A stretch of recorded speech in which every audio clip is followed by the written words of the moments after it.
Chapter 11. The Hound and the Red Jersey. Bobby knew the secret now. A sheet of old newspaper wrapped around a parcel, just a little chance like that, had given the secret to her. And she had to go down to tea and pretend that there was nothing the matter. The pretence was bravely made, but it wasn't very successful. For when she came in, everyone looked up from its tea and saw her pink-lidded eyes and her pale face with red tear blotches on it. "My darling!" cried Mother, jumping up from the tea tray. "Whatever is the matter?" "My head aches, rather," said Bobby, and indeed it did. "Has anything gone wrong?" Mother asked. "I'm all right, really," said Bobby, and she telegraphed to her mother from her swollen eyes this brief imploring message. "Not before the others." Tea was not a cheerful meal. Peter was so distressed by the obvious fact that something horrid had happened to Bobby, that he limited his speech to repeating, "More bread and butter, please," at startlingly short intervals. Phyllis stroked her sister's hand under the table to express sympathy, and knocked her cup over as she did it. Fetching a cloth and wiping up the spilt milk helped Bobby a little. But she thought that tea would never end. Yet at last it did end, as all things do at last, and when Mother took out the tray, Bobby followed her. "She's gone to own up," said Phyllis to Peter. "I wonder what she's done." "Broken something, I suppose," said Peter. "But she needn't be so silly over it. Mother never rows for accidents. Listen. Yes, they're going upstairs. She's taking Mother up to show her. The water jug with stalks on it, I expect it is." Bobby, in the kitchen, had caught hold of Mother's hand as she set down the tea things. "What is it?" Mother asked. But Bobby only said, "Come upstairs. Come where nobody can hear us." When she had got Mother alone in her room, she locked the door and then stood quite still and quite without words. All through tea she had been thinking of what to say. She had decided that "I know all," or "all is known to me," or "the terrible secret is a secret no longer," would be the proper thing. But now that she and her mother and that awful sheet of newspaper were alone in the room together, she found that she couldn't say anything. Suddenly she went to Mother and put her arms around her and began to cry again. And still she could find no words, only, "Oh, Mummy, oh, Mummy, oh, Mummy," over and over again.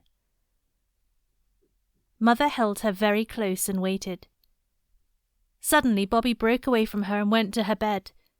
From under its mattress she pulled out the paper she had hidden there and held it out, pointing to her father's name with a finger that shook. "Oh, Bobby!" Mother cried, when one little quick look had shown her what it was. "You don't believe it! You don't believe Daddy did it!" "No!" Bobby almost shouted. She had stopped crying. "That's all right," said Mother. "It's not true. And they've shut him up in prison, but he's done nothing wrong. He's good and noble and honourable, and he belongs to us. We have to think of that and be proud of him and wait." Again Bobby clung to her mother, and again only one word came to her, but now that word was "Daddy," and "Oh, Daddy, oh, Daddy," again and again. "Why didn't you tell me, Mummy?" she asked presently. "Are you going to tell the others?" Mother asked. "No." "Why?" "Because—" "Exactly," said Mother. "So you understand why I didn't tell you. We two must help each other to be brave." "Yes," said Bobby. "Mother, will it make you more unhappy if you tell me all about it? I want to understand." So then, sitting cuddled up close to her mother, Bobby heard all about it. She heard how those men who had asked to see Father on that remembered last night when the engine was being mended had come to arrest him, charging him with selling state secrets to the Russians, with being, in fact, a spy and a traitor. She heard about the trial and about the evidence, letters found in Father's desk at the office, letters that convinced the jury that Father was guilty. "Oh, how could they look at him and believe it?" cried Bobby. "And how could anyone do such a thing?" "Someone did it," said Mother, "and all the evidence was against Father. Those letters." "Yes, how did the letters get into his desk?" "Someone put them there, and the person who put them there is the person who was really guilty." "He must be feeling pretty awful all the time," said Bobby thoughtfully. "I don't believe he had any feelings," Mother said hotly. "He couldn't have done a thing like that if he had." "Perhaps he just shoved the letters into the desk to hide them when he thought he was going to be found out. Why don't you tell the lawyers or someone that it must have been that person? There wasn't anyone that I know would have hurt Father on purpose, was there?" I don't know. The man under him who got Daddy's place when the awful thing happened, he was always jealous of your father because Daddy was so clever and everyone thought such a lot of him, and Daddy never quite trusted that man." "Couldn't we explain all that to someone?" "Nobody will listen," said Mother very bitterly. "Nobody at all. Do you suppose I've not tried everything? No, my dearest, there's nothing to be done. All we can do, you and I and Daddy, is to be brave and patient and—" She spoke very softly. "To pray, Bobby dear." "Mother, you've got very thin," said Bobby abruptly. "A little, perhaps." "And oh," said Bobby, "I do think you're the bravest person in the world as well as the nicest." "We won't talk of this any more, will we, dear?" said Mother. "We must bear it and be brave, and, darling, try not to think of it. Try to be cheerful and to amuse yourself and the others. It's much easier for me if you can be a little bit happy and enjoy things. Wash your poor little round face and let's go out into the garden for a bit." The other two were very gentle and kind to Bobby, and they did not ask her what was the matter. This was Peter's idea, and he had drilled Phyllis, who would have asked 100 questions if she'd been left to herself. A week later, Bobby managed to get away alone, and once more she wrote a letter, and once more it was to the old gentleman. "My dear friend, you see what is in this paper. It is not true. Father never did it. Mother says someone put the papers in Father's desk, and she says the man under him that got Father's place afterwards was jealous of Father, and Father suspected him a long time. But nobody listens to a word she says, but you are so good and clever, and you found out about the Russian gentleman's wife directly. Can't you find out who did the treason, because it wasn't Father, upon my honour? He is an Englishman, and incapable to do such things. And then they would let Father out of prison. It is dreadful, and Mother is getting so thin. She told us once to pray for all prisoners and captives. I see now. Oh, do help me. There is only just Mother and me that know, and we can't do anything. Peter and Phil don't know. I'll pray for you twice every day as long as I live if you'll only try, just to find out. Think if it was your Daddy. What would you feel? Oh, do help me. With love, I remain your affectionate little friend, Roberta. P.S. Mother would send her kind regards if she knew I am writing, but it is no use telling her I am, in case you can't do anything, but I know you will. Bobby, with best love. She cut the account of her father's trial out of the newspaper with Mother's big cutting-out scissors, and put it in the envelope with her letter. Then she took it down to the station, going out the back way and round by the road so that the others should not see her, and offered to come with her. And she gave the letter to the station-master to give to the old gentleman next morning. "Where have you been?" shouted Peter from the top of the yard wall where he and Phyllis were. "To the station, of course," said Bobby. "Give us a hand, Pete." She set her foot on the lock of the yard door. Peter reached down a hand. "What on earth?" she asked as she reached the wall top. For Peter and Phyllis were very, very muddy. A lump of wet clay lay between them on the wall. They each had a slip of slate in a very dirty hand, and behind Peter, out of the reach of accidents, were several strange rounded objects, rather like very fat sausages, hollow but closed up at one end. "It's nests," said Peter. "Swallows' nests. We're going to dry them in the oven and hang them up with string under the eaves of the coach house." "Yes," said Phyllis, "and then we're going to save up all the wool and hair we can get, and in the spring we'll line them, and then how pleased will the swallows be?" "I've often thought that people don't do nearly enough for the dumb animals," said Peter, with an air of virtue. I do think people might have thought of making nests for poor little swallows before this. Oh, said Bobby vaguely. If everybody thought of everything, there'd be nothing left for anybody else to think about. Look at the nests, aren't they pretty? Said Phyllis, reaching across Peter to grasp a nest. Oh, look out, Phil, you goat, said her brother, but it was too late. Her strong little fingers had crushed the nest. There now, said Peter. Oh, never mind, said Bobby. It is one of my own, said Phyllis. You needn't jaw, Pete. Yes, we've put our initial names on the ones we've done, so that the swallows will know who they've got to be grateful to and fond of. Swallows can't read, silly, said Peter.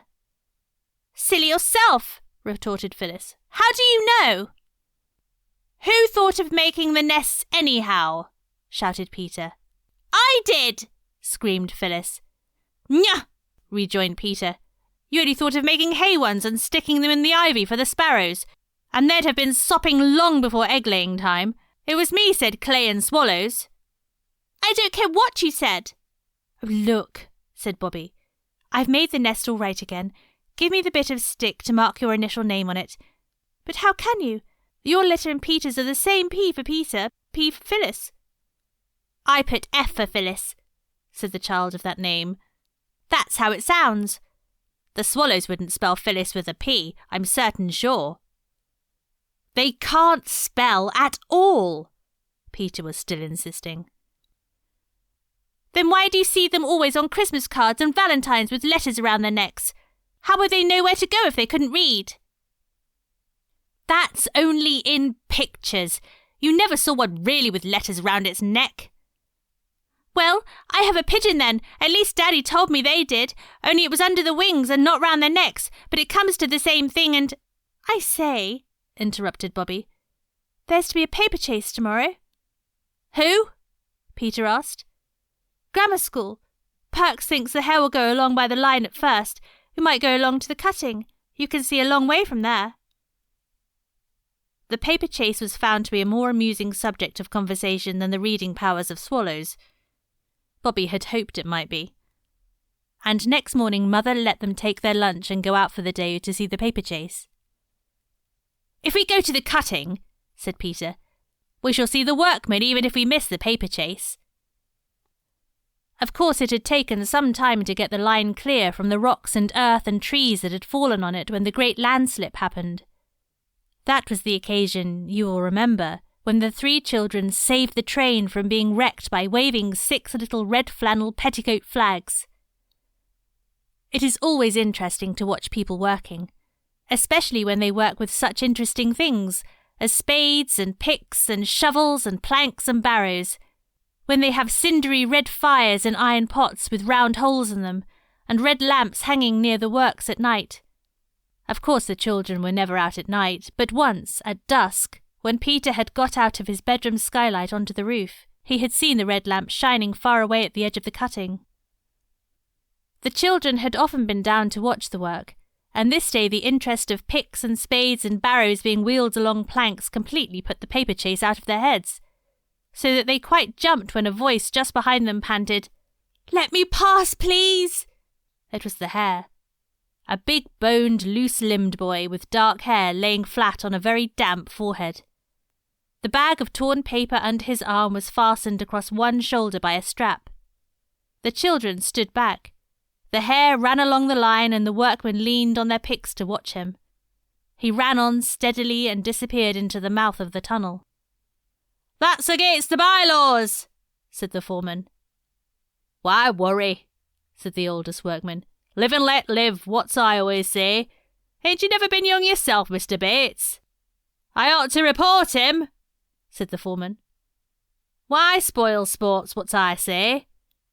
"Passengers are forbidden to cross the line on any pretence," murmured the foreman, doubtfully. "He ain't no passenger," said one of the workmen. "No, he ain't crossed the line." "Not where we could see him do it," said another. "No, he ain't made no pretences," said a third. "And," said the oldest workman, "he's out of sight now. What the eye don't see, the art needn't take no notice of what I always say." And now, following the track of the hare by the little white blots of scattered paper, came the hounds. There were 30 of them, and they all came down the steep ladder-like steps, by 1s and 2s and 3s and 6s and 7s. Bobby and Phyllis and Peter counted them as they passed. The foremost ones hesitated a moment at the foot of the ladder, then their eyes caught the gleam of scattered whiteness along the lines, and they turned towards the tunnel, and by 1s and 2s and 3s and 6s and 7s disappeared into the dark mouth of it. The last one, in a red jersey, seemed to be extinguished by the darkness like a candle that is blown out. "They don't know what they're in for," said the foreman. "'Tisn't so easy running it dark. The tunnel takes 2 or 3 turns." "They'll take a long time to get through, you think?" Peter asked. "An hour or more, I shouldn't wonder." "Then let's cut across the top and see them come out at the other end," said Peter. "We shall get there long before they do." The counsel seemed good, and they went. They climbed the steep steps, from which they had picked the wild cherry blossom for the grave of the little wild rabbit, and, reaching the top of the cutting, set their faces towards the hill through which the tunnel was cut. It was stiff work. "It's like Alps," said Bobby breathlessly. "Or Andes," said Peter. "It's like Himmy, what's-its-names," gasped Phyllis. "Mount Everlasting. Do let's stop." "Stick to it," panted Peter. "You'll get your second wind in a minute." Phyllis consented to stick to it, and on they went, running when the turf was smooth and the slope easy, climbing over stones, helping themselves up rocks by the branches of trees, creeping through narrow openings between tree trunks and rocks, and so on and on, up and up, till at last they stood on the very top of the hill where they had so often wished to be. "Halt!" cried Peter, and threw himself flat on the grass. For the very top of the hill was a smooth, turfed tableland, dotted with mossy rocks and little mountain ash trees. The girls also threw themselves down flat. "Plenty of time," Peter panted. "The rest's all downhill." When they were rested enough to sit up and look round them, Bobby cried, "Oh, look!" "What at?" said Phyllis. "The view," said Bobby. "I hate views," said Phyllis. "Don't you, Peter?" "Let's get on," said Peter. "But this isn't a view like they take you on in carriages when you're at the seaside, all sea and sand and bare hills. It's like the coloured counties in one of Mother's poetry books." "It's not so dusty," said Peter. "Look at the aqueduct straddling slap across the valley like a giant centipede, and then the towns sticking their church spires up out of the trees like pens out of an inkstand. I think it's more like, 'There could he see the banners of 12 fair cities shine.'" "I love it," said Bobby. "It's worth the climb." "The paper chase is worth the climb," said Phyllis. "If we don't lose it, let's get on. It's all downhill now." "I said that 10 minutes ago," said Peter. "Well, I've said it now," said Phyllis. "Come on." "Loads of time," said Peter. And there was, for when they had got down to a level with the top of the tunnel's mouth, they were a couple of 100 yards out of their reckoning, and had to creep along the face of the hill. There was no sign of the hare or the hounds.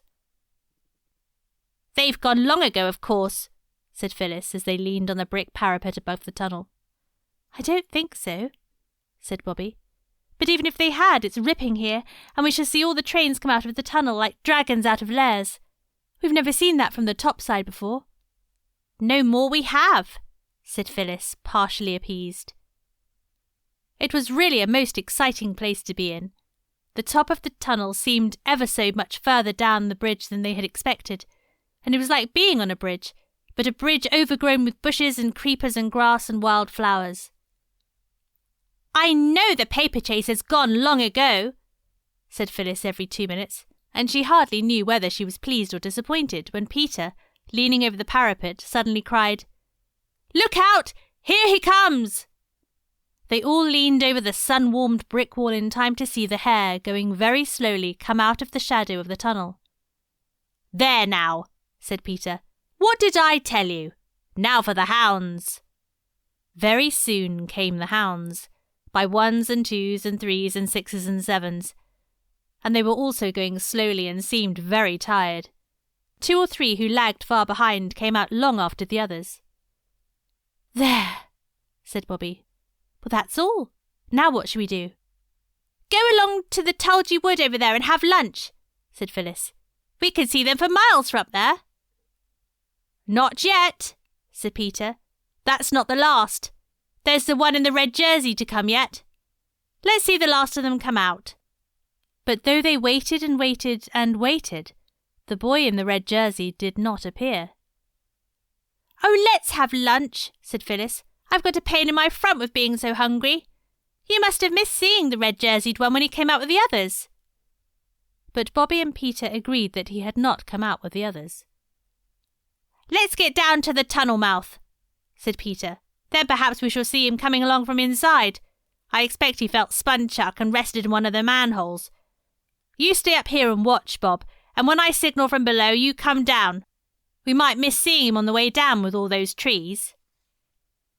So the others climbed down, and Bobby waited till they signalled to her from the line below, and then she too scrambled down the roundabout, slippery path among tree roots and moss till she stepped up between 2 dogwood trees and joined the other on the line. And still there was no sign of the hound with the red jersey.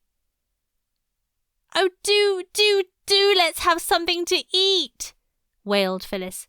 "I shall die if you don't, and then you'll be sorry." "Give her the sandwiches for goodness sake and stop her silly mouth," said Peter, not quite unkindly. "Look here," he added, turning to Bobby. "Perhaps we'd better have one each too. We may need all our strength. Not more than one, though, there's no time." "What?" asked Bobby, her mouth already full, for she was just as hungry as Phyllis. "Don't you see?" replied Peter impressively. "That red-jerseyed hound has had an accident. That's what it is. Perhaps even as we speak he's lying with his head on the metals, an unresisting prey to any passing express." "Oh, don't try to talk like a book," said Bobby, bolting what was left of her sandwich. "Come on, Phil. Keep close behind me, and if a train comes, stand flat against the tunnel wall and hold your petticoats close to you." "Give me one more sandwich," pleaded Phyllis, "and I will." "I'm going first," said Peter. "It was my idea." And he went. Of course you know what going into a tunnel is like. The engine gives a scream, and then suddenly the noise of the running, rattling train changes and grows different and much louder. Grown-up people pull the windows up and hold them by the strap. The railway carriage suddenly grows like night, with lamps, of course, unless you are in a slow local train, in which case lamps are not always provided. Then, by and by, the darkness outside the carriage window is touched by puffs of cloudy whiteness. Then you see a blue light on the walls of the tunnel. Then the sound of the moving train changes once more, and you are out into the good open air again, and grown-ups let the straps go. The windows, all dim with the yellow breath of the tunnel, rattle down into their places, and you see once more the dip and catch of the telegraph wires beside the line, and the straight-cut hawthorn hedges with the tiny baby trees growing out of them every 30 yards. All this, of course, is what a tunnel means when you are in a train, but everything is quite different when you walk into a tunnel on your own feet, and tread on shifting, sliding stones and gravel on a path that curves downwards from the shining metals to the wall. Then you see slimy, oozy trickles of water running down the inside of the tunnel, and you notice that the bricks are not red or brown, as they are in the tunnel's mouth, but dull, sticky, sickly green. Your voice, when you speak, is quite changed from what it would be out in the sunshine, and it is a long time before the tunnel is quite dark. It was not yet quite dark in the tunnel when Phyllis caught at Bobby's skirt, ripping out 1/2 yard of gathers, but no one noticed this at the time. "I want to go back," she said. "I don't like it. It'll be pitch dark in a minute. I won't go on in the dark. I don't care what any of you say, I won't." "Don't be a silly cuckoo," said Peter. "I've got a candle and matches and—" "What's that?" That was a low humming sound on the railway line, a trembling of the wires beside it, a buzzing, humming sound that grew louder and louder as they listened. "It's a train," said Bobby. "Which line?" Nobody knew. "Let me go back!" cried Phyllis, struggling to get away from the hand by which Bobby held her. "Don't be a coward," said Bobby. "It's quite safe. Stand back." "Come on!" shouted Peter, who was a few yards ahead. "Quick! Manhole!" The roar of the advancing train was now louder than the noise you hear when your head is under the water in the bath and both taps are running, and you are kicking with your heels against the bath's tin sides. But Peter had shouted for all he was worth, and Bobby heard him. She dragged Phyllis along to the manhole. Phyllis, of course, stumbled over the wires and grazed both her legs, but they dragged her in, and all three stood in the dark, damp, arched recess while the train roared louder and louder. It seemed as if it would deafen them, and in the distance they could see its eyes of fire growing bigger and brighter every instant. "It is a dragon! I always knew it was! It takes its own shape in here, in the dark!" shouted Phyllis, but nobody heard her. You see, the train was shouting too, and its voice was bigger than hers. And now, with a rush and a roar and a rattle and a long dazzling flash of lighted carriage windows, a smell of smoke and blast of hot air, the train hurled by, clanging and jangling and echoing the vaulted roof of the tunnel. Phyllis and Bobby clung to each other. Even Peter caught hold of Bobby's arm, in case she should get frightened, as he explained afterwards. And now, slowly and gradually, the tail lights grew smaller and smaller, and so did the noise, till with one last whiz, the train got itself out of the tunnel and silence settled again on its damp walls and dripping roof. "Oh!" said the children all together in a whisper. Peter was lighting the candle end with a hand that trembled. "Come on!" he said, but he had to clear his throat before he could speak in his natural voice. "Oh!" said Phyllis. "If the red-jerseyed one was in the way of the train—" "We've got to go and see," said Peter. "Couldn't we go and send someone from the station?" said Phyllis. "Would you rather wait here for us?" asked Bobby severely, and of course that settled the question. So the three went on in the deeper darkness of the tunnel. Peter led, holding his candle end high to light the way. The grease ran down his fingers, and some of it right up his sleeve. He found a long streak from wrist to elbow when he went to bed that night.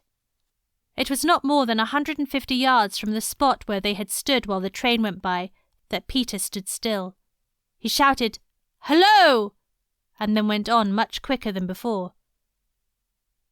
When the others caught him up, he stopped, and he stopped within a yard of what they had come to the tunnel to look for. Phyllis saw a gleam of red and shut her eyes tight. There, by the curved, pebbly downline, was the red-jerseyed hound. His back was against the wall, his arms hung limply by his sides, and his eyes were shut. "Was the red blood? Is he all killed?" asked Phyllis, screwing her eyelids more tightly together. "Killed? Nonsense," said Peter. "There's nothing red about him except his jersey. He's only fainted. What on earth are we to do?" "Can we move him?" asked Bobby. "I don't know. He's a big chap." "Suppose we bathed his forehead with water? No, I know we haven't any, but milk's just as wet. There's a whole bottle." "Yes," said Peter. "And they rub people's hands, I believe, and say, 'Oh, look up, speak to me, for my sake, speak.'" "They burn feathers, I know," said Phyllis. "What's the good of saying that when we haven't any feathers?" "As it happens," said Phyllis in a tone of exasperated triumph, "I've got a shuttlecock in my pocket, so there." And now Peter rubbed the hands of the red-jerseyed one, Bobby burned the feathers on the shuttlecock one by one under his nose, and Phyllis splashed warmish milk on his forehead, and all three kept on saying as fast and as earnestly as they could, "Oh, look up, speak to me, for my sake, speak."